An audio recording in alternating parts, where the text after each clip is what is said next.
Em nome do Pai, do Filho e do Espírito Santo. Amém. Ave Maria, cheia de graça, o Senhor é convosco. Bendita sois vós entre as mulheres e bendito é o fruto do vosso ventre, Jesus. Santa Maria, Mãe de Deus, rogai por nós, pecadores, agora e na hora de nossa morte. Amém. Maria, auxílio dos cristãos. Rogai por nós. São Bento e São Mauro. Rogai por nós. Em nome do Pai, do Filho e do Espírito Santo. Amém.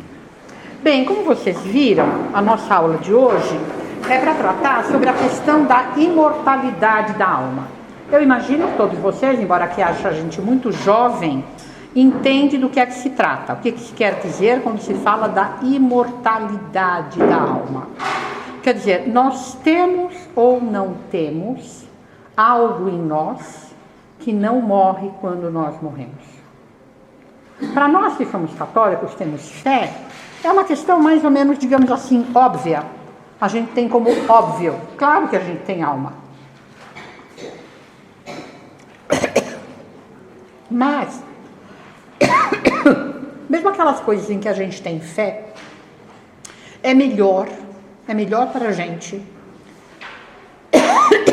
por várias razões, que a gente as compreenda tanto quanto elas são compreensíveis pela razão. Deus Nosso Senhor, que nos deu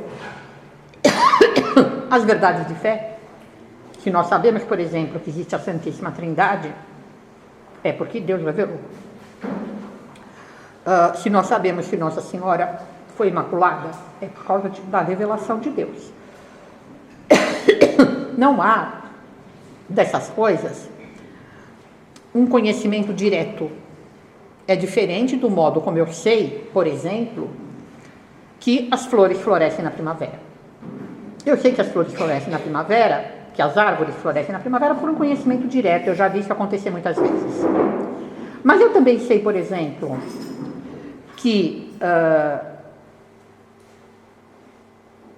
a soma dos quadrados dos catetos é igual ao quadrado da hipotenusa, de um conhecimento certo, talvez até mais certo do que o meu conhecimento de que as flores florescem na primavera. E é um conhecimento puramente racional, mas ao qual eu tenho completamente acesso. Eu consigo provar numa lousa que a soma dos quadrados dos catetos é igual ao quadrado da hipotenusa. Eu consigo fazer até aquela provinha geométrica fazendo aqueles quadradinhos, até aquilo eu sei fazer. Enquanto que a Santíssima Trindade, enquanto que a Imaculada Conceição, eu conheço por fé, e eu não tenho a isso um acesso direto da minha razão. No entanto, é melhor que também a respeito da Santíssima Trindade e da Imaculada Conceição, eu tenha tanto conhecimento quanto a razão pode me dar. Isso por duas razões principais. Primeiro, porque o Deus que nos deu as verdades de fé é o mesmo que criou a minha razão. Então, Deus Nosso Senhor gosta que nós usemos a razão. Ele gosta até, Deus, de que nós peçamos argumentos. Nosso Senhor, por exemplo, quando fazia milagres, ele fazia milagres para quê? Porque ele tinha pena daquelas pessoas doentes, evidentemente, ele tinha. Se conta que quando ele viu a viúva de Naim vindo no cortejo fúnebre para enterrar o filho, ela já era viúva, aquele era o filho único. Naquele tempo, uma mulher não trabalhava. Ou uma mulher era sustentada por alguém, ou ela morria de fome. Então, ela estava perdendo o único sustento dela, além da dor de qualquer mãe que perde qualquer filho. Uma mãe que perde um filho único. E Nosso Senhor, quando viu isso, ele se comoveu. O Evangelho faz questão de dizer que ele se comoveu, ele ficou comovido, ele ficou, talvez com a voz embargada, ele ficou comovido. A mãe nem pediu nada. Ele que foi lá e disse, moço, levanta-te. Então, é claro, Nosso Senhor fazia os milagres porque ele tinha pena das pessoas, mas principalmente como forma de argumento. Por isso, por exemplo, quando ele está naquela casa, acho que é em Cafarnaum, né? Que está tudo tão lotado, e tinha uma gente que tinha carregado um doente das costas de longe, num catre. Sabe o que é catre? Aquelas caminhas bem simplesinhas, bem pequenas. E eles viram que, nossa, com essa multidão a gente não vai conseguir entrar nessa casa. Aí o que eles fizeram? Deram a volta, passaram pela multidão, subiram no telhado da casa de telhado e fizeram o catre descer na frente de Nosso Senhor.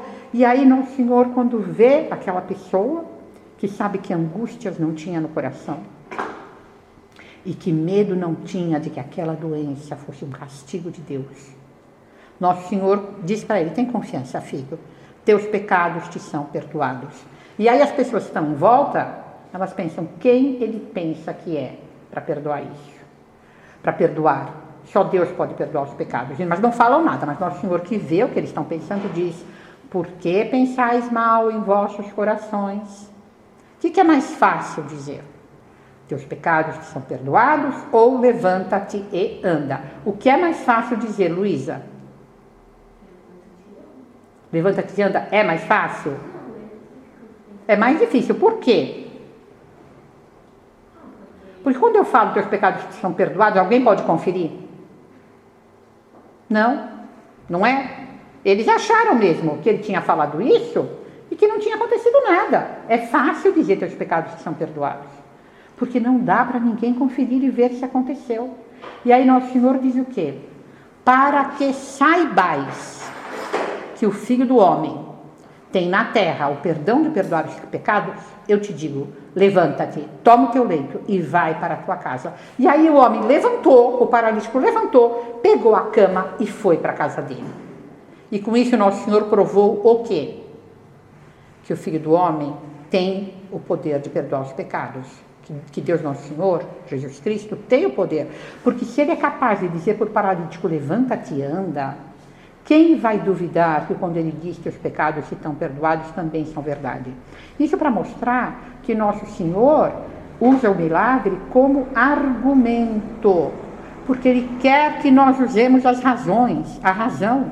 Ele queria que aquelas pessoas pensassem: ora, só Deus pode dizer para um paralítico: levanta-te e anda.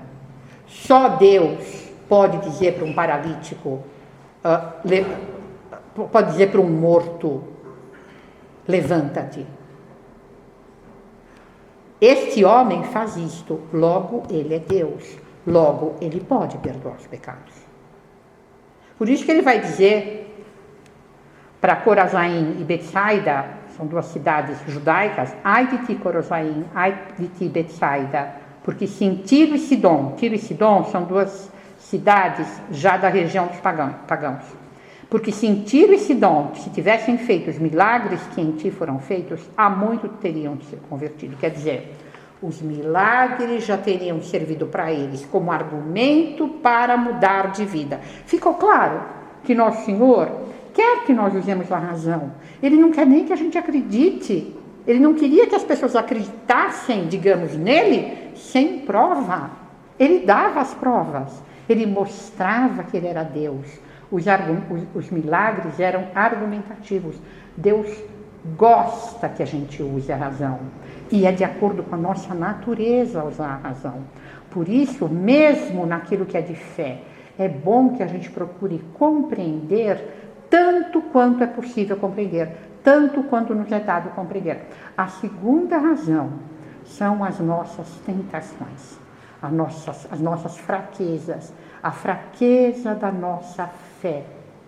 Muitas vezes a nossa debilidade, mas é a nossa debilidade que faz isso, mas a nossa debilidade faz com que nós demos mais importância ao que nós vemos, seja com o olho, seja com a inteligência, do que aquilo que Deus nos disse.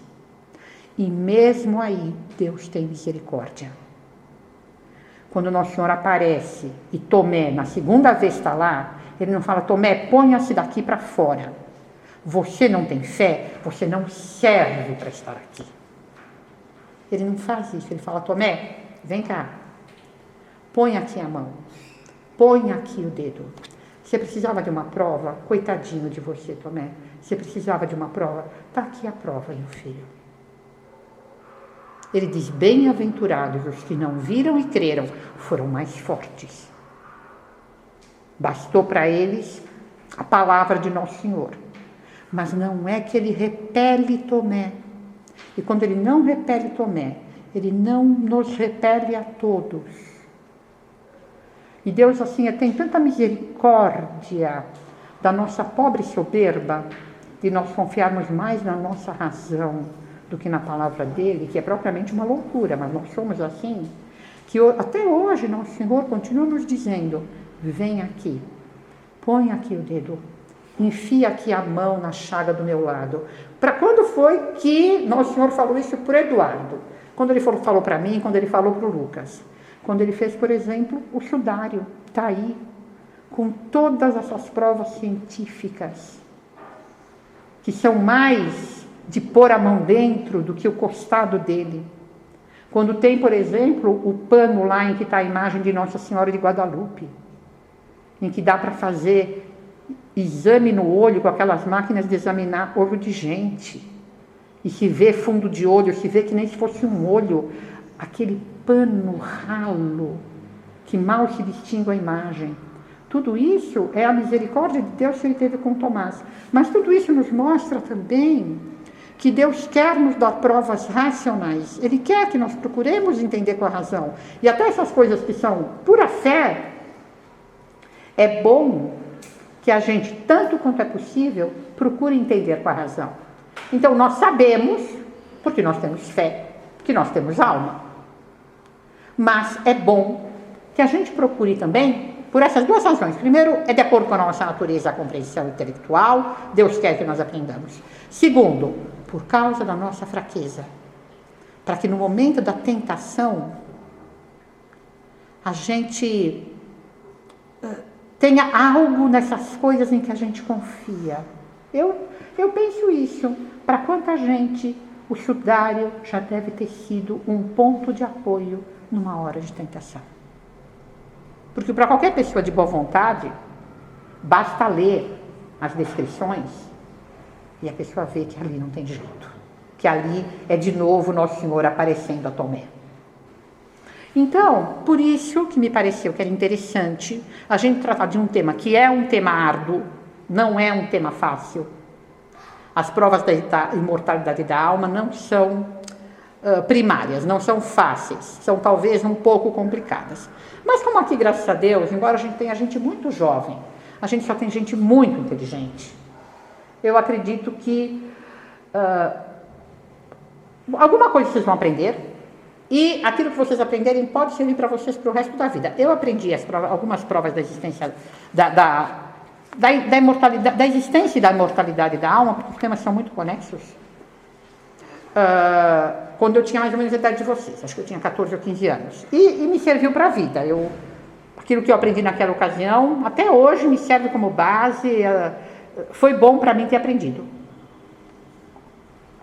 Então eu espero que mesmo para aqueles de vocês que têm mais ou menos essa idade, possa servir e que possa ajudar. Qual é a importância do problema? Se a alma é ou não imortal. E não sei se vocês percebem, mas se eu pergunto, a alma é ou não imortal, é quase a mesma coisa que eu perguntar se nós temos ou não temos alma. Quer dizer, tem algo em nós que sobrevive à morte, e isso tanto é a alma é imortal como nós temos alma. Porque se não tem algo em nós que sobrevive à morte, nós somos como um cão ou como um gato. E nesse sentido, nós não temos alma. Nós somos simplesmente um corpo. Certo? Ficou claro? Que as duas perguntas são mais ou menos a mesma? Se a alma é imortal e se nós temos alma, é mais ou menos a mesma pergunta. Então, a pergunta se põe assim: a morte acarreta a aniquilação da minha pessoa? Ou eu continuarei a existir após a morte? É isso que se pergunta. E a pergunta, vocês sabem, filhos, é uma pergunta que sempre se pôs para a humanidade. Vocês lembram, por exemplo, que no tempo de Nosso Senhor, era isso que separava saduceus e fariseus. Os saduceus não acreditavam na sobrevivência da alma, numa vida, pelo menos não numa vida individual após a morte. E os fariseus acreditavam. E se algum de vocês por acaso já leu Apologia de Sócrates, quando Sócrates está para morrer, e os amigos dele perguntam para ele, como é que ele está tão assim tranquilo? E ele diz que ele está tranquilo porque não há uma verdadeira morte, que ele vai continuar existindo, e até, aí é um lugar, depois a gente até vai ver isso um pouquinho, em que Platão, ao contrário dos primeiros diálogos, nesse local, ele já defende a teoria de que a alma... Platão é a pessoa que escreveu aquilo que a gente conhece como os diálogos, em que o personagem é Sócrates, né? Ao contrário dos primeiros diálogos, em que ele não parece muito certo quanto ao destino da alma, aí Sócrates já defende a teoria para os amigos dele, de que depois de morto ele vai contemplar as ideias e que disso vai vir uma suma felicidade.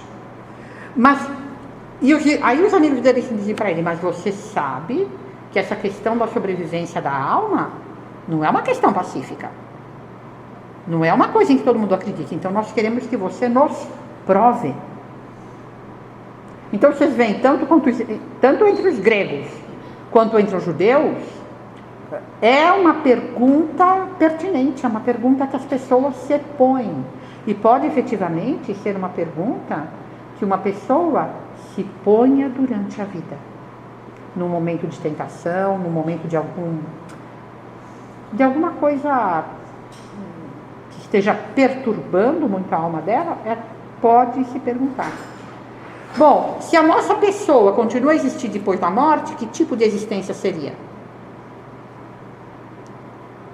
E até que ponto essa existência post-mortem está em continuidade com a minha vida presente?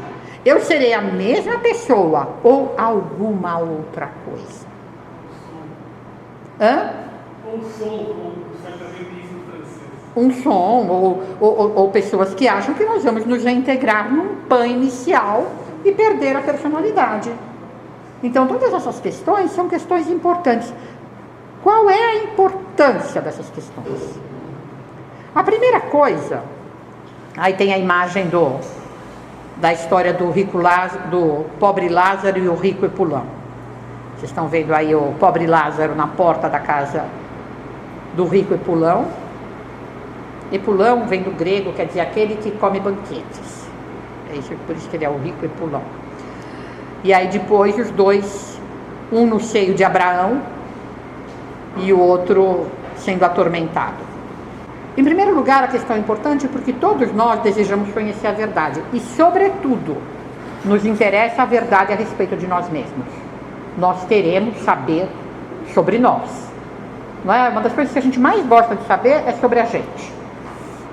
Daí, por exemplo, o sucesso dos testes de caracterologia, todo mundo quer se conhecer. Daí o sucesso também desses charlatões que preveem o futuro. As pessoas querem saber o que vai acontecer com elas. Mas daí também o interesse desse tipo de questão. Como é a sobrevivência da nossa alma? A nossa alma existe mesmo? Ela vai existir para sempre? Como é que ela vai se comportar? O que é que acontece comigo quando a minha alma se separa do meu corpo? Além disso, o problema também é um problema muito importante, porque ele tem muitas consequências morais. Você entende, Lô, que é uma consequência moral? Não, né, meu amor? Eu vou te explicar uma consequência moral.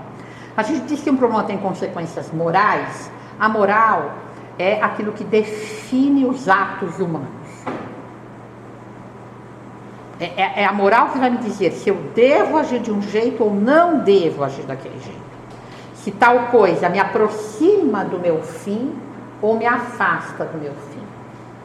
Por que essa questão da existência da alma e do modo que se dá a sobrevivência da nossa alma tem consequências morais? Porque você imagina alguém que acredita que na hora que morrer, desapareceu do mundo. Você acha que isso pode ou não pode ter interferência no modo como a pessoa se comporta nesta vida? O que você diria? Sim ou não? Você que é mais velha, Dô, o que você acha? Claro que vai interferir, não é, filha? Porque se uma pessoa achasse, por exemplo, que qualquer mal que ela faça, isso não vai ter para ela nenhuma consequência. Ou pelo contrário, qualquer bem que ela faça, isso não vai trazer para ela nenhuma recompensa. Vocês acham que ela é mais incentivada a fazer o bem e a evitar o mal ou menos? Bom, então eu dizia que o problema tem gravíssimas consequências morais. Não se vive do mesmo modo se esta vida é a única a que teremos acesso, ou se pensa que esta vida é apenas uma fase da nossa existência. Principalmente se pensa que esta vida é uma fase da nossa existência que define as condições da próxima.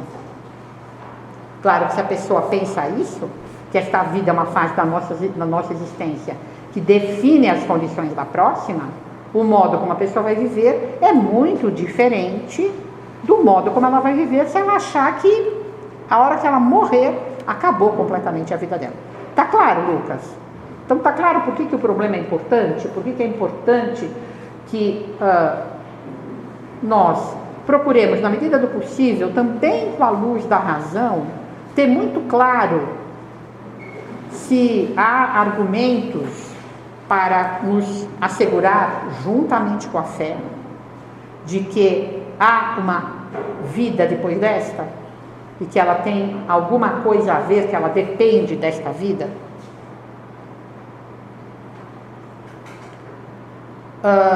Do ponto de vista da fé católica, o que é a doutrina da imortalidade pessoal da alma? Ela é aquilo que a gente chama de uma verdade natural revelada, ou seja, que nem a existência de Deus. Uma verdade que é atingível a partir da razão, pelo menos de direito, não necessariamente de fato. O que quer dizer que é de direito? Que ela é, em teoria, atingível pela razão natural, assim como a existência de Deus. A existência de Deus é uma verdade atingível pela razão natural? É. Tanto que Aristóteles, grego, 300 anos antes de Cristo, chegou à conclusão da existência de um Deus imutável, eterno, etc, etc. Chegou a essa conclusão só com a luz da razão. Por outro lado, nem todo mundo é Aristóteles. Mesmo Aristóteles, parece, cometeu alguns erros e imprecisões a respeito da natureza desse Deus. É o que São Tomás diz, que embora, quando ele estuda bem no começo da Suma, ele se pergunta se pode atingir pela razão o conhecimento da existência de Deus, por que Deus revelou?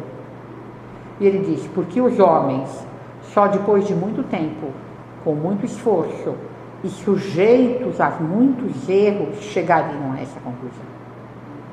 E como é uma verdade que Deus quer que seja do conhecimento geral, Deus a revela. A imortalidade da alma é a mesma coisa. Ela é uma verdade natural revelada. Então, ela é uma verdade que se pode atingir pela razão, mas, ao mesmo tempo, ela pertence à revelação.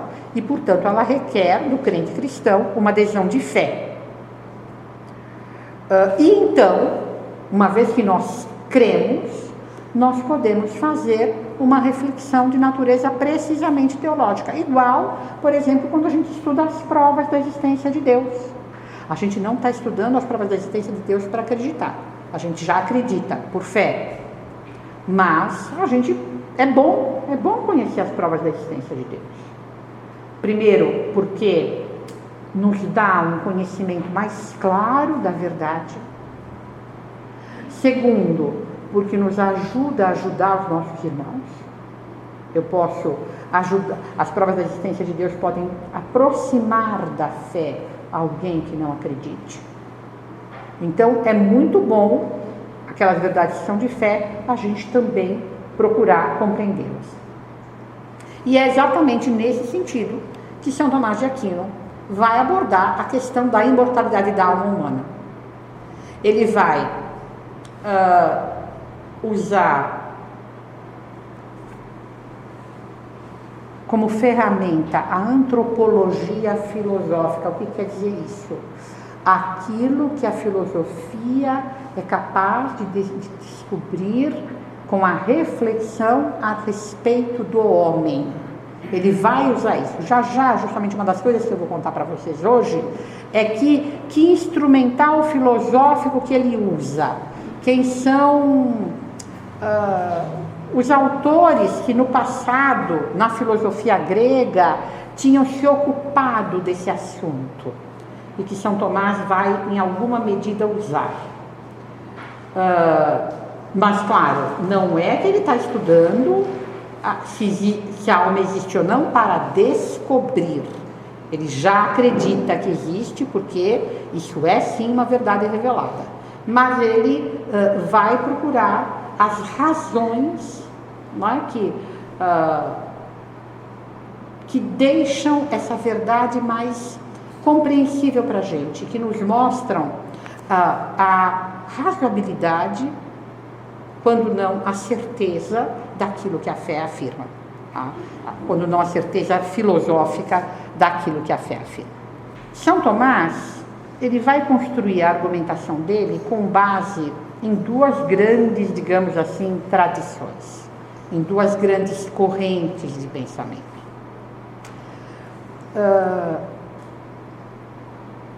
Claro, é a Sagrada Escritura, é o dado revelado. São Tomás, ele nunca se considerou filósofo, ele era magister in sacra pagina. O que ele era mestre da doutrina sagrada, mestre da Sagrada Escritura, era isso que ele era, mas claro, ele vai sempre procurar os dados da razão também. E aí, qual é a tradição que ele herda? Ele herda, em primeiro lugar, claro, toda a filosofia que chega em São Tomás é a filosofia grega. Digamos que é a filosofia por antonomasia, não é? A filosofia todo mundo ocidental é a filosofia grega. Duas correntes dessa filosofia. Por um lado, o pensamento platônico. Por que o pensamento platônico? Porque era a base filosófica que tinha informado os padres da Igreja. Os padres da Igreja, mesmo até Santo Agostinho, ele considera Platão o mais seguro dos filósofos. Então, e todos os padres da Igreja que eram doutos, que eram conhecedores de filosofia, vão ter, sobretudo, uma base platônica. E São Tomás é um grande leitor dos padres, Hoje em dia, a obra, só para tratar disso, teve até um congresso, agora não me lembro se foi na Alemanha, mas um congresso todo só para tratar de São Tomás enquanto estudioso dos padres da Igreja. Então, e sobretudo Santo Agostinho. Santo Agostinho, São Tomás, assim, ele cita muito, conhece muito. Então, através dele, através dos padres da Igreja, especialmente de Santo Agostinho, ele vai ter essa influência platônica. Os próprios padres da Igreja já eram, digamos, uma espécie de síntese das verdades da Sagrada Escritura, mas eles, quando as iam exprimir racionalmente, quando eles iam procurar explicar, não sei se aqui entre os mais velhos alguém já teve ocasião de ler o De Trinitate de Santo Agostinho. É um livro que vale muito, muito, muito a pena ler. A Católica de Braga tem uma tradução muito boa, muito melhor que a nossa tradução verdinha, e que se vende aqui no Brasil com uma certa facilidade, essa tradução da Católica de Braga. É uma explicação filosófica da Trindade que tem lá, que vai de fato ser até a base de toda a doutrina de São Tomás sobre o verbo. Ele vai partir do De Trinitate, que vai pôr para ele uma dificuldade filosófica. Ele vai passar quase que uma boa parte da vida dele para resolver essa dificuldade, mas vai resolvê-la e vai ver que Santo Agostinho tinha razão. No começo ele tem a impressão que o jeito que Santo Agostinho fala do verbo está certo segundo a fé, mas não pode ser provado filosoficamente, que filosoficamente não bate, não combina. E aí, ao longo da vida, ao longo das obras, ele vai mudando e vai ver que sim, que Santo Agostinho estava certo e que dava para, com a filosofia, dava para provar aquilo do jeito que Santo Agostinho dizia. Mas isso é um outro tema. Mas só para mostrar que os padres da igreja já são uma utilização da filosofia grega para uma racionalização da fé, para uma explicação racional do dogma. Notem, não uma explicação para provar a fé, não é isso, mas uma explicação para esclarecer a fé, para deixar mais claro aquilo que é afirmado. Letícia, você está me entendendo? Eu estou falando muito difícil. Mais ou menos, tá bom. Por outro lado, São Tomás vai viver numa época, no século XIII, São Tomás nasceu em 1225, morreu em 1274, 1225 a 1226. Morreu em 1274, que é certíssimo, em 7 de março de 1274. Ele vai viver numa época em que estavam chegando ao Ocidente as traduções de Aristóteles.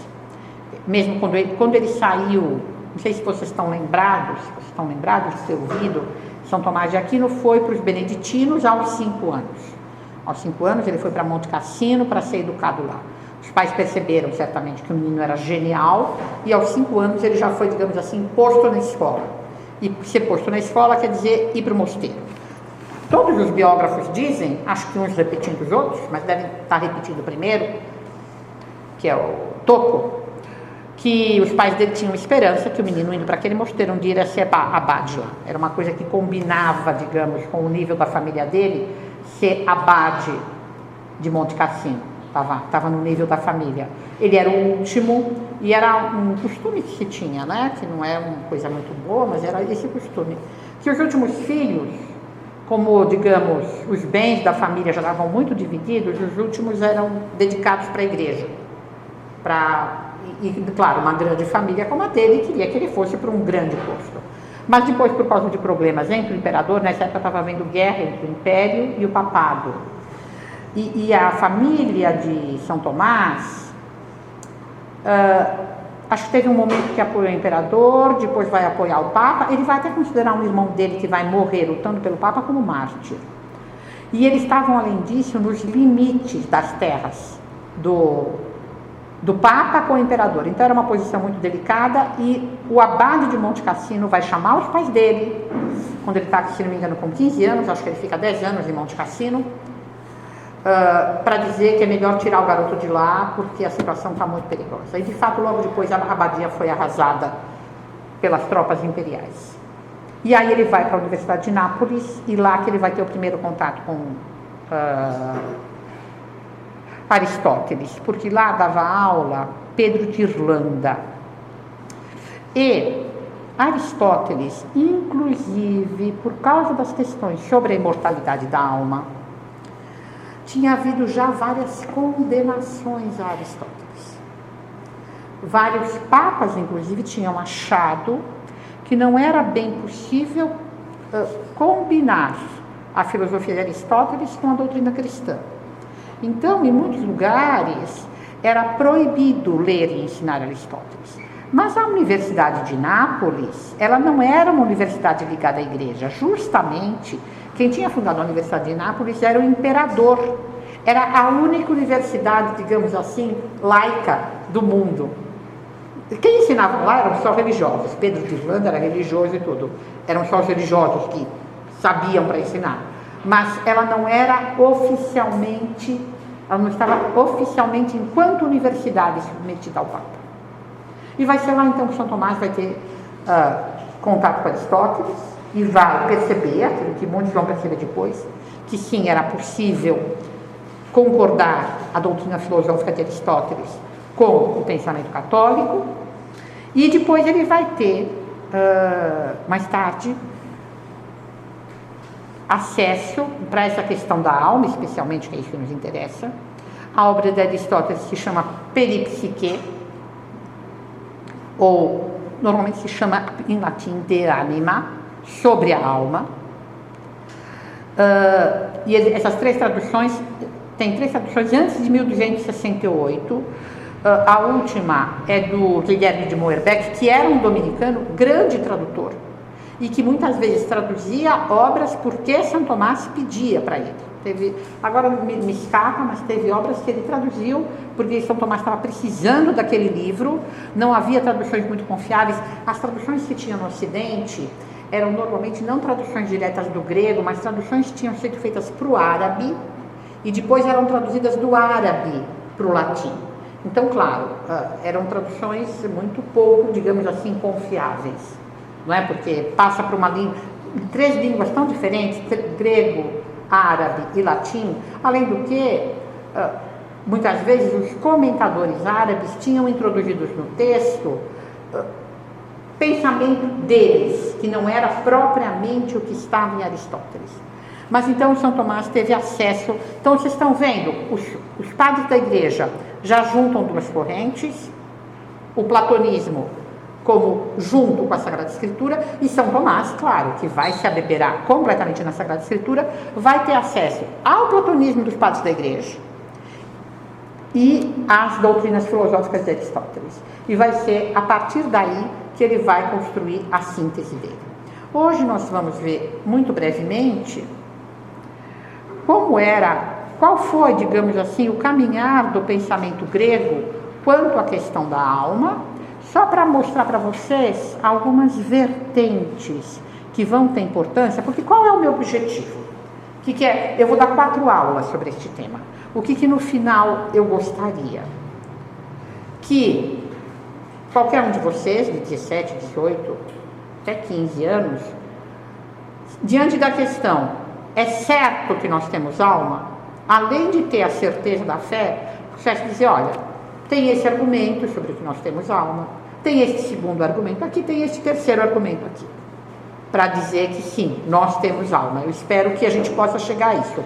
Então, isso é o final, isso é quando eu for dar para vocês a argumentação que São Tomás dá para explicar por que, racionalmente, nós podemos saber que temos alma.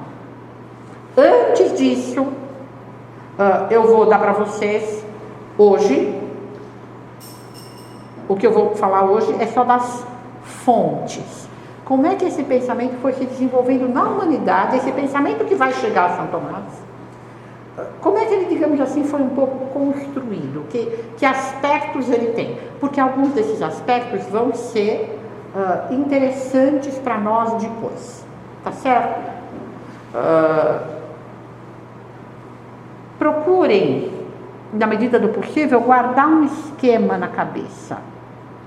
Dos gregos, por exemplo, eu vou tratar de alguns pontos com vocês. Primeiro, da fase mítica, Homero. Homero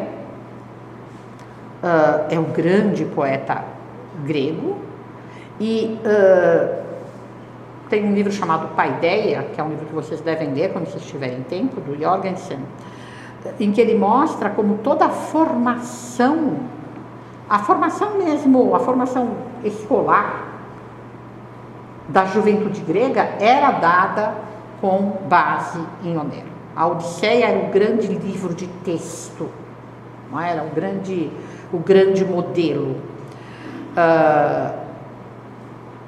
Então, eu vou dar a fase mítica, Homero, depois os pré-platônicos, Platão e Aristóteles, claro, muito sumariamente, muito basicamente, mas só para vocês guardarem, digamos, esse esquema. Normalmente a fase mítica a gente considera pré-filosófica. E aí depois os pré-platônicos, digamos, dão início à filosofia, Platão e Aristóteles. Tudo muito simplesmente, mas para vocês terem, digamos assim, esses 4 degraus do pensamento grego. Então, na literatura primitiva, em Homero, a alma se chama psique, que vem do verbo grego psikó, que quer dizer respirar. Então, vocês veem, a alma é assimilada, digamos assim, à respiração. Ela é assimilada à vida, de uma certa maneira, e, na verdade, espírito também quer dizer isso. Espírito e vento, espírito no sentido nosso, espiritual, e vento é a mesma palavra, não é? E São Tomás explica que a raiz da palavra, o que ela quer dizer é movimento cuja causa não é visível. É isso que é espírito. Então, em Homero, a palavra psique representa o princípio da vida. Quando ela deixa o corpo sem alma é chamado de soma, e a alma passa a ser uma sombra. Ela fica, por exemplo, por assim dizer, uma espécie de existência em stand-by. Na Odisseia, Aquiles diz para Ulisses que ele prefere ser o último na terra, é por causa da morte de alguém, não me lembro por causa da morte de quem, que Aquiles está inconsolável. Eu acho que Ulisses tenta consolá-lo e ele, digamos assim, ele despreza essa vida depois da morte, essa vida de sombra. Ele diz que ele prefere ser o último da terra do que o reino dos mortos, porque essa vida no reino dos mortos é uma vida sem brilho, uma vida de sombras. Frequentemente os mortos são tratados assim, como sombras.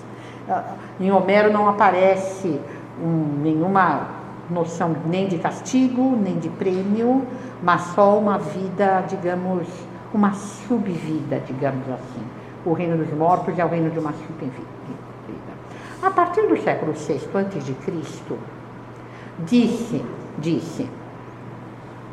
eu não tenho a mínima competência para concordar ou discordar dessa hipótese, não tenho absolutamente, mas disse por influência do xamanismo vindo da Ásia Central, começa-se a falar entre os gregos da existência no homem de uma alma divina, de uma alma de natureza divina. Então, a alma existe antes do corpo e existirá depois dele. E pode deixá-lo e voltar, essas são as técnicas do xamanismo, se aplicarem as técnicas adequadas. Não é? O xamanismo, a proposta do xamanismo é exatamente essa. Uma capacidade de tomar o corpo e abandonar o corpo, até de passar de um corpo para o outro. E nessas doutrinas, o corpo é um inimigo da alma. São as doutrinas que nós conhecemos de base gnóstica. O corpo é prisão. O orfismo e o pitagorismo, os dois vêm dessa corrente, eles vão introduzir a doutrina da mentempsicose. As almas, na morte, a alma se separa do corpo para depois de alguma passagem em um reino entre os mortos, ela volta a se reencarnar e volta a esta terra. Então, isso vai ter muita influência na doutrina grega, principalmente o pitagorismo vai ter depois uma influência enorme, que vai chegar muito forte no Renascimento, e esses cultos para fazer a alma sair do corpo, etc, vão ter uma influência enorme na Renascença e de lá para cá cada vez mais. Mas é dos gregos também que eles vêm. Então, para essas novas doutrinas,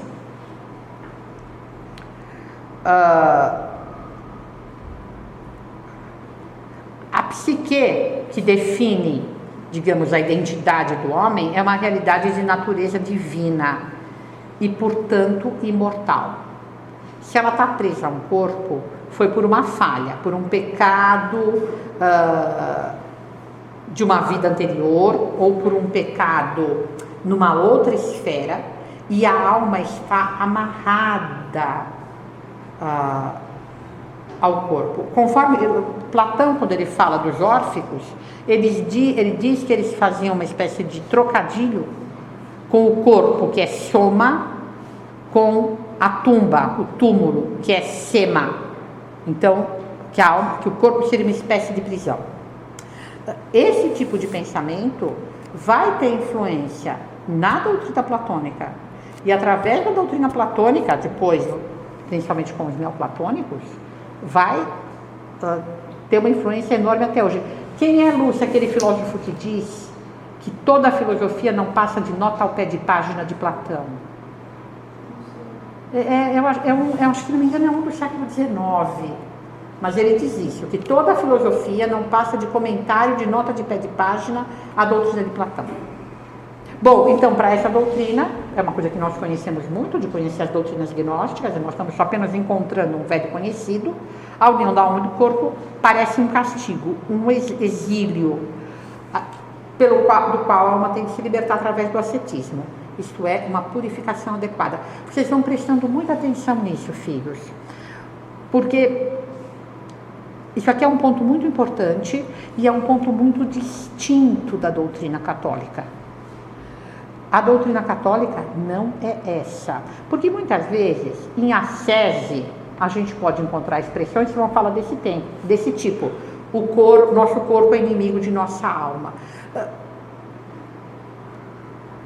Mesmo autores muito bons vão falar desse jeito. E pode-se falar desse jeito num certo sentido, mas precisa tomar cuidado. Não há uma oposição metafísica entre alma e corpo. Para a doutrina católica, alma e corpo são uma unidade querida por Deus. Não são um erro, não são uma falha, não são uma coisa ruim.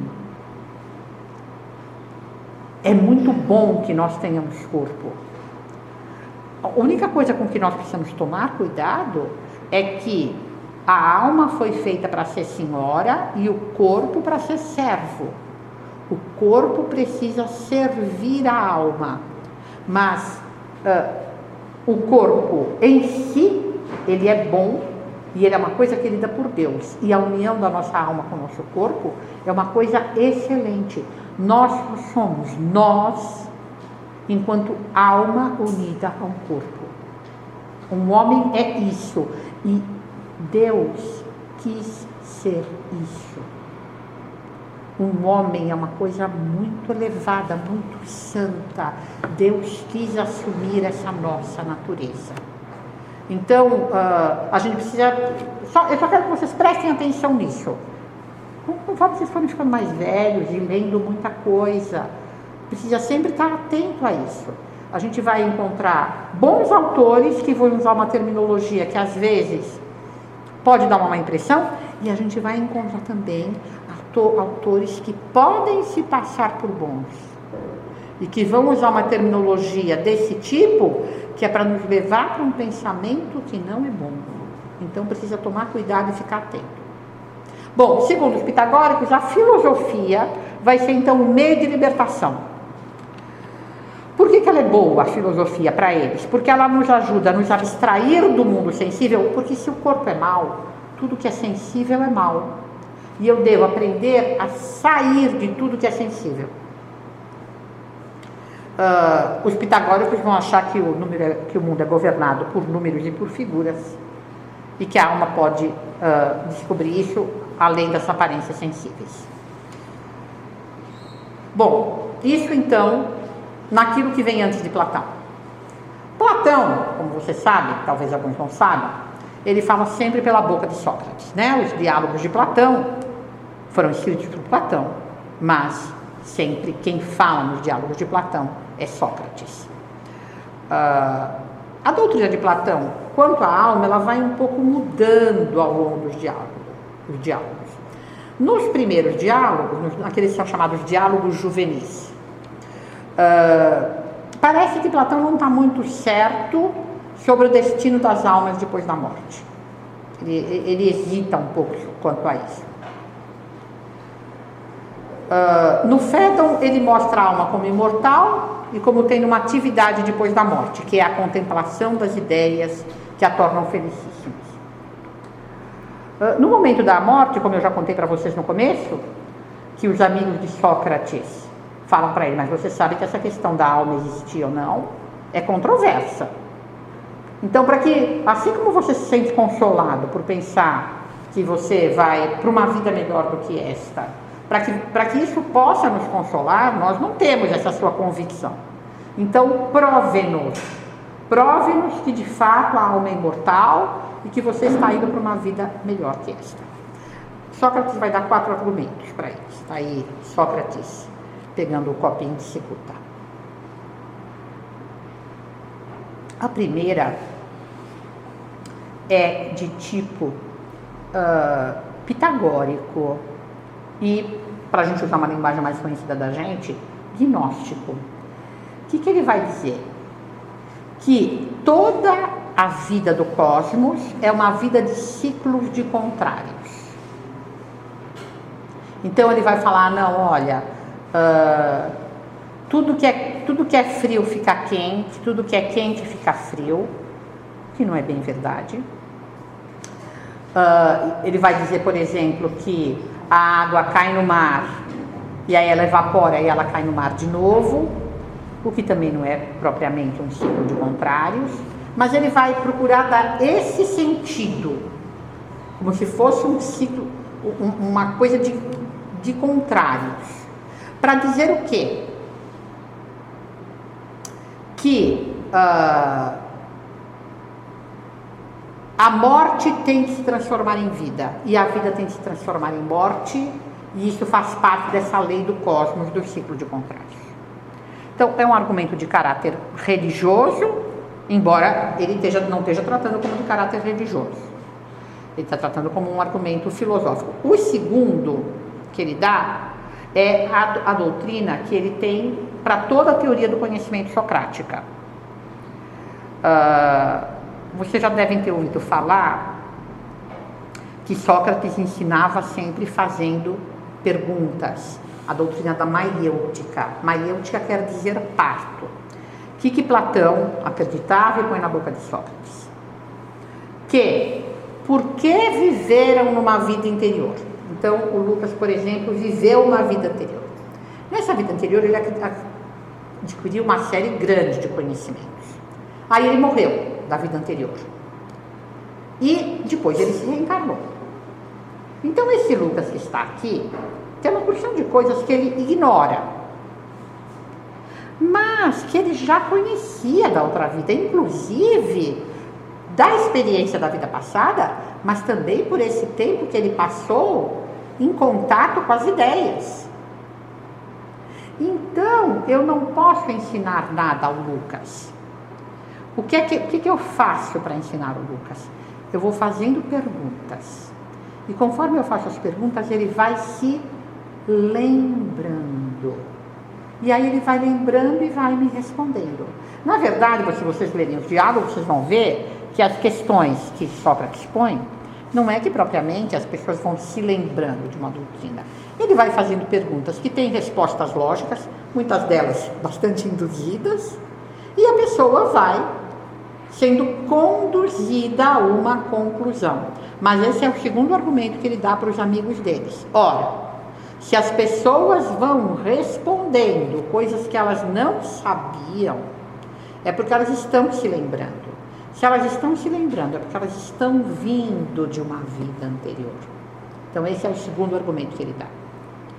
O terceiro, e este é um argumento interessante, este é um argumento que vai ser aproveitado por Aristóteles e, através disso, vai chegar em São Tomás, e esse vai ser um argumento que depois eu espero conseguir explicá-lo com a suficiente clareza para que vocês possam vir a compreender. Hoje eu vou dar muito abreviadamente, só para contar para vocês que é um dos argumentos de Sócrates. Ele vai falar do parentesco da alma com as realidades espirituais. Ele diz que, ao contrário dos sentidos, que só são capazes de apreender o material e o individual, a nossa alma é capaz de captar conceitos separados da matéria. Você entende, Edu, o que eu quero dizer com separado da matéria? Tem duas coisas que você pode fazer a respeito deste copo. Uma, Edu, é que você tem um conhecimento sensível dele, você não tem? Você está vendo o copo, não está? Está vendo o copo, e se você puser a mão nele, você vai sentir que é liso, que está um pouco gelado. Mas além disso, Eduardo, tem uma outra coisa na tua cabeça, que é a ideia de copo. Provavelmente esse copo aqui você já tinha visto. Mas digamos que você nunca tivesse visto este copo. Você o reconheceria como copo ou não? Sim. Por quê? Por quê, Edu? Você saberia me explicar por que você reconheceria como copo? Pelo formato. O formato, esse aqui é cilíndrico. Se fosse um copo um pouco aquadradado, baixo, você reconheceria também? Você reconheceria. Não é bem pelo formato, Edu, embora eu entenda o que você quer dizer. É por uma outra coisa, Edu, que chama forma. O que é a forma de algo? É o que faz aquele ser aquilo que ele é. E a forma, Edu, ela não tem nenhuma matéria. Copo para ser copo, precisa ser de vidro. Precisa ser cilíndrico. Precisa ter uns 17 centímetros, se nem tem esse aqui? Não. O que precisa ser para ser copo? Precisa ser um continente de um líquido numa proporção adequada para ser segurado com a mão e tomado por uma pessoa potencialmente de uma vez. Não é isso que é um copo? Se a gente for procurar chegar perto da definição, não é? Recipiente para líquido, abarcável com a mão, destinado a ser tomado de uma vez. Não é um recipiente para armazenamento, um copo, não é? Basicamente é isso. Você tem esse conceito abstrato na tua cabeça, e esse conceito não precisa de nenhuma matéria específica, ele não precisa de um tamanho, ele não precisa... Claro, todo copo vai ter que ter um tamanho, um material, mas não são essas coisas, nem um certo tamanho, nem um certo material, que definem a ideia de copo. A ideia de copo é separada da matéria. Ficou claro isso? Ficou? Ficou, Ilana? Então, e é isso que Sócrates argumenta. Tem uma coisa em mim que é capaz de lidar com coisas separadas da matéria. Ora, ele diz, o semelhante conhece o seu semelhante. Se essa coisa tivesse matéria, ela não poderia lidar com as coisas imateriais. Ela seria impedida de receber coisas imateriais. Então, eu fui um pouco mais longe do que a argumentação que ele dá para fazer ficar claro o que ele quer dizer com parentesco da alma com as realidades espirituais. Então, a realidade espiritual da alma, segundo Sócrates, é manifestada pela sua capacidade cognitiva. Ficou claro? Lucas, você acha que ficou claro? Para você ficou claro ou não? Não, ficou, tá obscuro? Dá para entender. Por outro lado, ele dá um último argumento. O que é que nós chamamos de alma? Aquilo que dá vida ao corpo. E ele diz que assim como eu posso, ele diz, por exemplo, alterar várias coisas na água. A temperatura dela, deixar a água quente, deixar a água fria. Mas é possível fazer a água perder a umidade? É? Dá para fazer água seca? Dá ou não dá?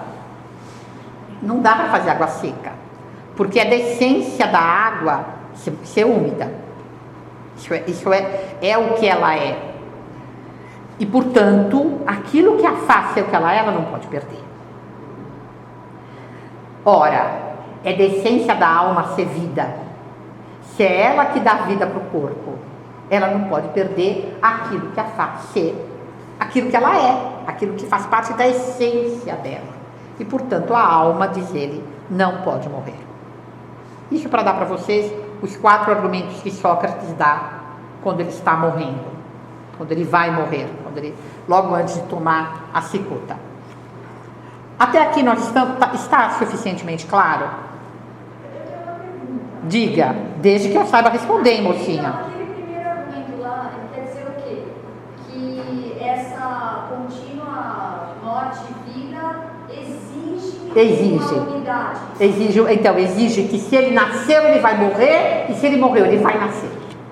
Tá, mas assim, quer dizer, isso então, porque as coisas morrem e nascem de novo, é um pouco o ciclo da transformação da matéria. Mas ele diz que o fundamento disso seria uma unidade que não se perde, é isso? O fundamento disso ele chama do eterno ciclo dos contrários. Mas é isso que eu não entendi, mas o que a alma teria a ver com isso? A morte e a vida. A morte e a vida. Tem que ter um ciclo contínuo de morrer, viver, morrer, viver, morrer, viver. Ele está definindo a metempsicose aqui. Não, tudo bem, a coisa morre e depois nasce de novo, mas e aí, a alma? Então ele diz que não poderia nascer de novo se não. Uma alma Exatamente. Essa coisa que vai transmigrando. É isso. Mas digamos, é um argumento de caráter pitagórico, que está em influência daqueles órficos, etc, etc. A contribuição e os problemas de Aristóteles. Aristóteles não vai mais definir a alma, como Platão fazia, como substância autônoma que move e rege o corpo, mas como forma substancial do corpo. Aqui a gente vai precisar um pouco daquela noção que eu dei de forma. O que é que uma forma é? É o que faz algo ser aquilo que é. Aristóteles vai defender isso, e depois São Tomás vai defender com ele. E isso aqui é uma coisa muito importante, tem a ver com aquilo que eu falei para vocês, da doutrina católica, de uma profunda unidade no homem.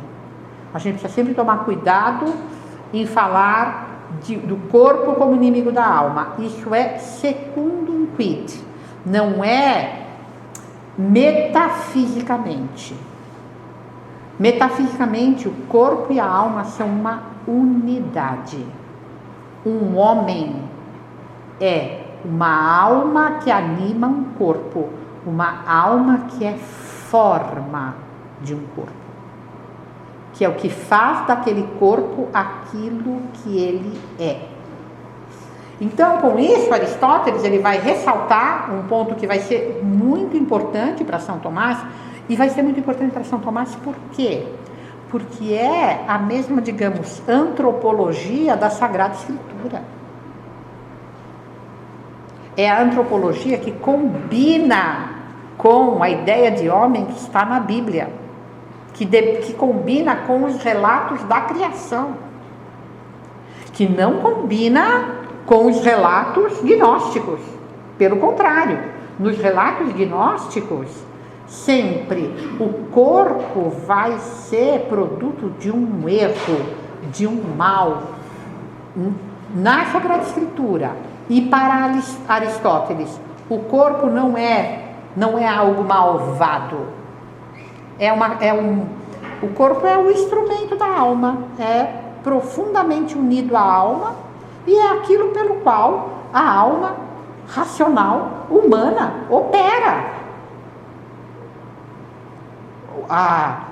Para a doutrina católica, a alma separada do corpo é uma violência. É claro, a gente vai ver muitos santos dizendo que São Paulo mesmo aspira por morrer para ver a Deus, mas aspira mais ainda pela ressurreição final, para como diz Jó, na minha própria carne verei a Deus. Isso que vai ser a nossa consumação.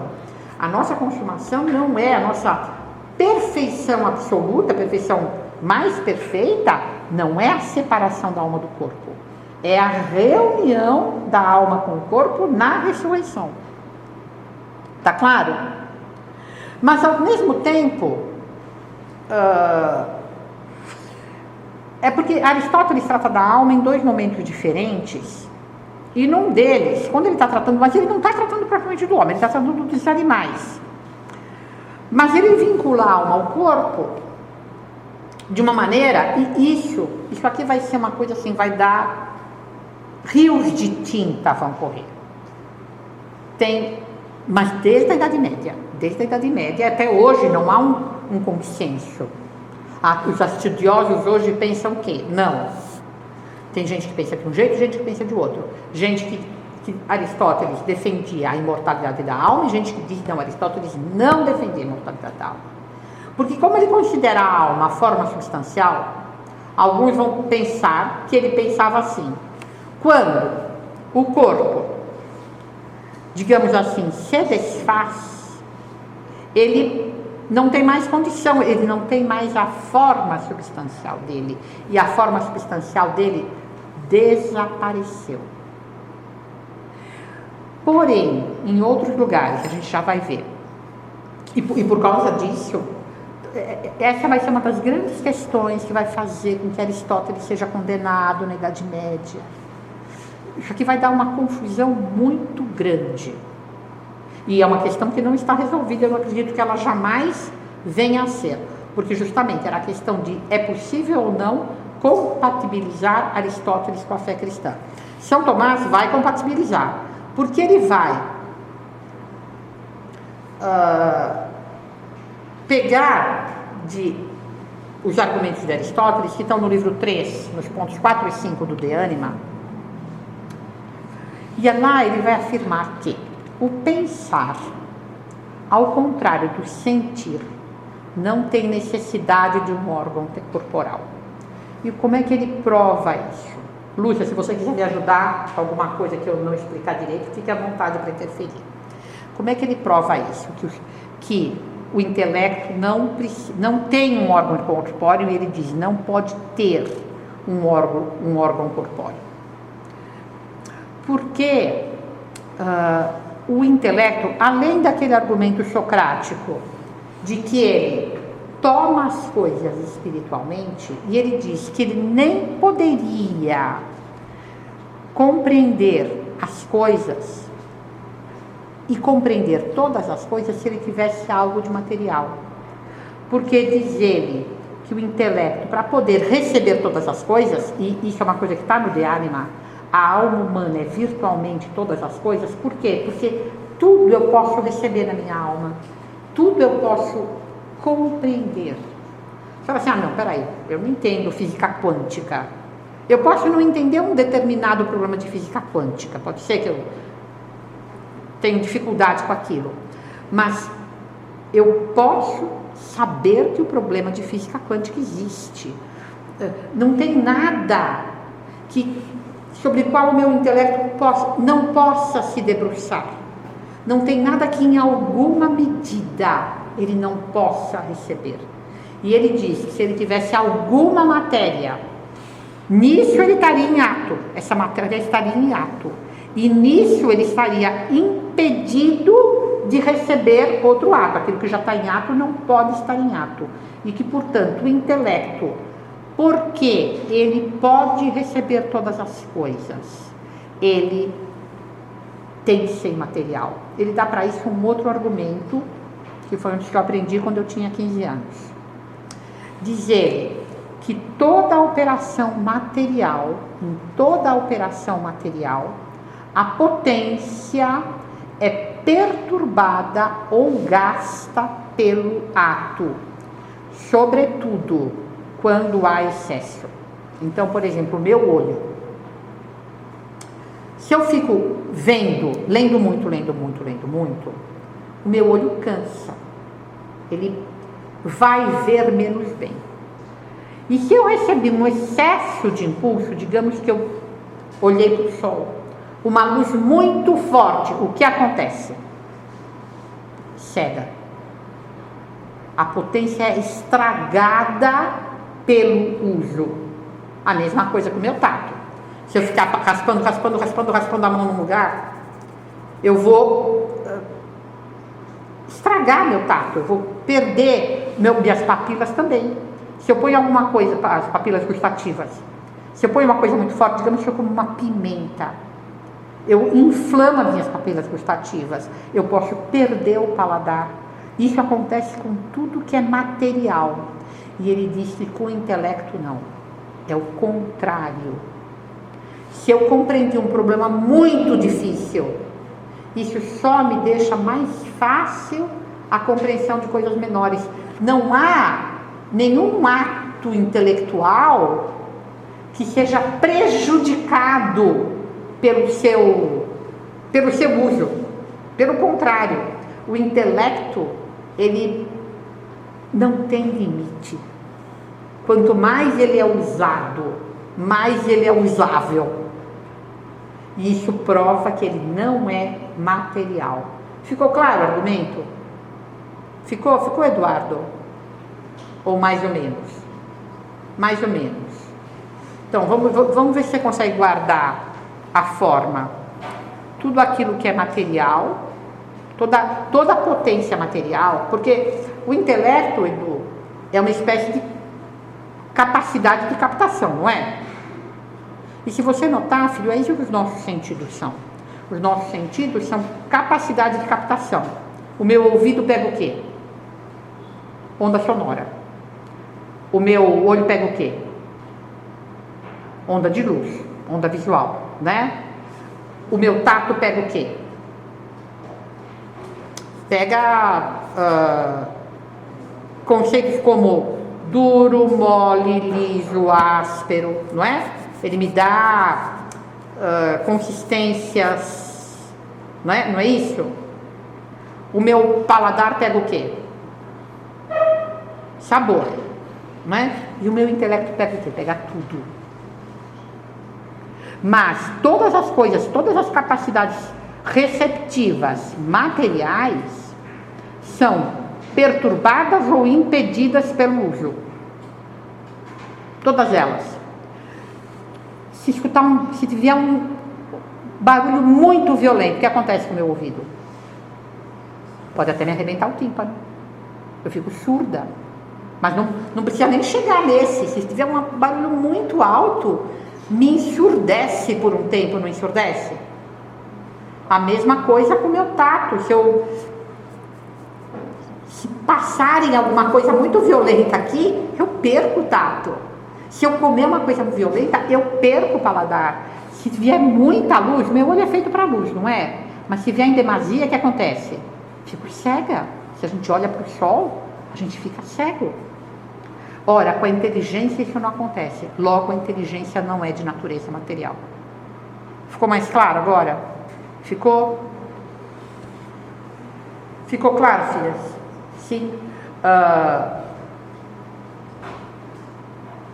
Bom, então é isso. Com o intelecto não acontece isso. Não há gasto da potência. Até pelo contrário. Bom, agora eu vou dar só muito rapidamente, porque como aqui é uma questão de fé, então eu vou só falar para vocês muito rapidamente de alguns pontos especiais em que a Sagrada Escritura toca no problema da alma e que, claro, vão fazer toda a base de São Tomás. Em primeiro lugar, eu vou dar 2 citações do livro da sabedoria. As almas dos justos, por outro lado, estão nas mãos de Deus. Nenhum tormento os atingirá. Aos olhos dos tolos, eles pareciam morrer. Então ele fala disso, da morte. Aos olhos dos tolos, aos olhos daqueles que não têm sabedoria, a morte parece uma coisa definitiva. A morte parece ser o fim. Seu fim foi considerado um desastre. Isso aqui se lê na missa dos mártires, né? Só a partida de nós uma ruína, mas eles estão em paz. Mesmo que aos olhos dos homens eles sofram punições, sua esperança é cheia de mortalidade. O autor que eu peguei até o grego, para quem quiser ler no grego. Eu não sou capaz, mas eu deixei ele aí, não tirei. Então é isso. Então, a Sagrada Escritura, já no Antigo Testamento, nos dá a noção clara de que a alma sobrevive à morte. E não só sobrevive à morte, e não só sobrevive, mas ela está num estado de felicidade. A alma do justo está em paz. E no mesmo livro da sabedoria diz: Deus criou o homem para a imortalidade. Ele o fez à imagem da sua própria natureza. Isso então o Antigo Testamento. E do Novo Testamento eu vou dar também só 2 citações para vocês, porque não é um público para quem eu precise provar que a Sagrada Escritura trata da alma como imortal. Mas enfim, para que vocês tenham alguma coisa clara na cabeça de alguns pontos em que trata, a própria palavra de Nosso Senhor. Eu deixei um pedaço em italiano. Mas eu traduzo agora, depois eu traduzo aqui, para passar para quem vai publicar. Nosso Senhor dizendo: não tenhas medo dos que matam o corpo, mas não tem poder para matar a alma. Antes temes aqueles que têm o poder de destruir a alma e o corpo na geena. Então aqui poderia pegar outros trechos em que se fala da recompensa no céu. Por exemplo, Nosso Senhor na cruz: ainda hoje estarás comigo no paraíso. Mas aqui o que se fala? Se fala de um castigo, de uma possibilidade de um castigo. A gente não deve ter medo da morte em si enquanto morte, mas deve ter medo de uma morte que mereça castigo. E por outro lado, aqui acho que é Colossenses: assim, pois, estamos sempre cheios de confiança e sabendo que até que habitemos neste corpo, estamos no exílio, longe do Senhor. Caminhamos pela fé e não pela visão. Sejamos cheios de confiança e prefiramos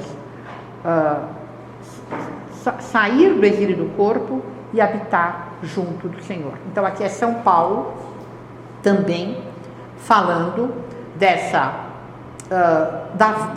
vida como uma vida passageira e dando essa esperança cristã da imortalidade da alma. Bem, por hoje seria isso. Eu queria saber se alguém tem alguma pergunta. Diga, Fernando. São Tomás, ou a igreja, a pessoa quando ela morre, ela tem consciência que ela morreu? Ela está morta já? Se ela sabe que morreu, sim, ela sabe que morreu, sabe? Porque, segundo assim, a doutrina mais comum, é logo em seguida da morte que há o juízo particular. Mas você sabe que há até relatos de pessoas que tiveram ou muito perto da morte, ou até consideradas como morte, de falando de terem vindo como uma espécie de filme da vida num breve espaço de tempo. Mas sim, a pessoa que morreu sabe que morreu. A gente pode pensar assim: a pessoa, por exemplo, está no caixão, está no velório, né? A pessoa está mais ou menos consciente do que poderia, né? Estar consciente. Mas não está mais ali, no caixão ela não está. Ali é um defunto. Ali é o defunto, ela não está ali. Ela provavelmente, nesse momento que ela chegou, que o corpo dela está no caixão, ela já foi julgada, ela não está mais ali. Ela não se percebe no caixão.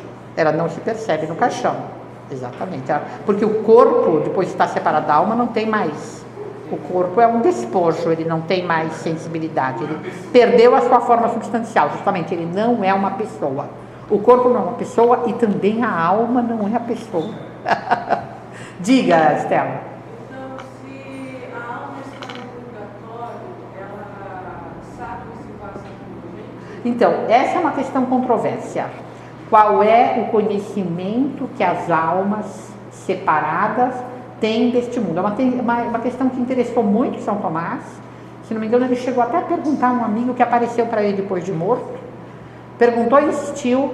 Não sei se era bem isso que ele estava perguntando. Era uma questão sobre o conhecimento das almas depois da morte. Ele perguntou e o amigo mudou de assunto, o amigo morto. Ele voltou a perguntar e falou: isso você deixa para depois que você morrer para saber. Mas então não se sabe muito bem, Estela, mas a doutrina mais comum é que a pessoa sabe aquilo que a interessa. Mas não é que ela tenha disso um conhecimento natural. A alma separada do corpo não tem conhecimento natural nenhum. Quando a gente reza, Ela pode ver em Deus.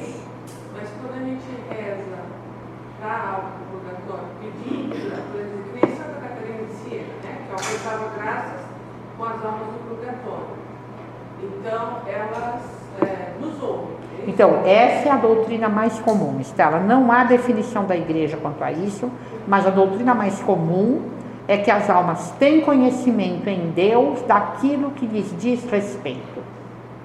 Até, digamos, que o André morresse, que seja tarde e bem, mas que, digamos assim, provavelmente ele teria conhecimento do que acontece com o Luiz. Por quê? Porque é uma coisa que lhe diz respeito. Isso, é um conhecimento através de Deus. Não é um conhecimento natural. Porque eu não tenho mais o corpo para receber esse conhecimento. Assim como as almas do céu vão ter contato entre si, o Deus do Senhor, etc., através de Deus. Aí quando ele tiver o corpo, aí sim. Não, mas ele Mas sabe ele que falava se passa por a família. Então, essa, Estela, é a doutrina mais comum, que sim, que sabem, é a doutrina mais comum. Não há definição.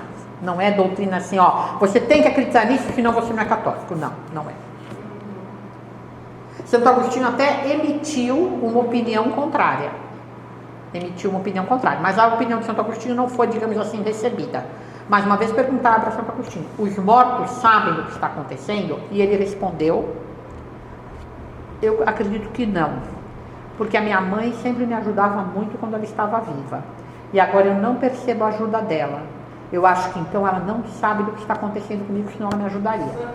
Santo Agostinho respondeu isso. Também me contaram, mas foi uma pessoa muito erudita que me contou. Uma pessoa que eu acho que inventaria isso, mas eu não li. Mas essa pessoa me contou isso. Então eu não tenho absoluta certeza, porque eu não li em Santo Agostinho. Mas a pessoa que me contou é uma pessoa muito erudita. Então eu acredito que esteja em Santo Agostinho. A pessoa não inventaria. Não inventaria e nem seria uma pessoa que não entenderia o que está escrito.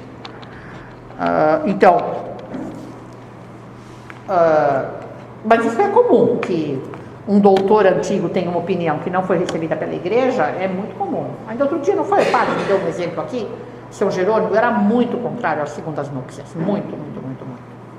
Ele achava que de fato era, assim, quase ele achava que não podia ter segundas núpcias.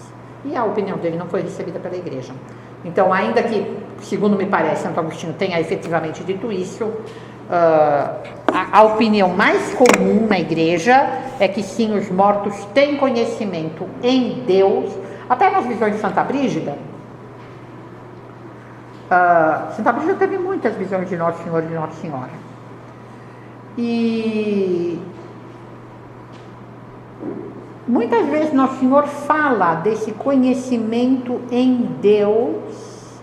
Às vezes, por exemplo, Nosso Senhor aparece com outro santo para Santa Brígida. E ele diz para ela, ele diz para essa outra alma: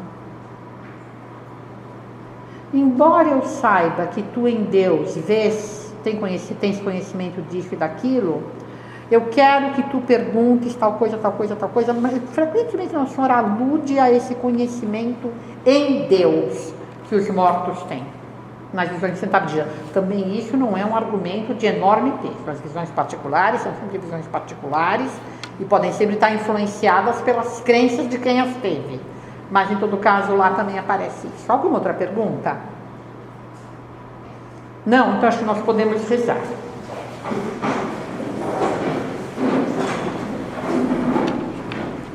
Pai, do Filho e do Espírito Santo. Amém. Ave Maria, cheia de graça, o Senhor é convosco, bendita sois vós entre as mulheres, e bendito é o fruto do vosso ventre, Jesus. Santa Maria, Mãe de Deus, rogai por nós, pecadores, agora e na hora de nossa morte. Maria, auxílio dos cristãos, são bem e são mal. Pai, do Filho e do Espírito Santo. Amém.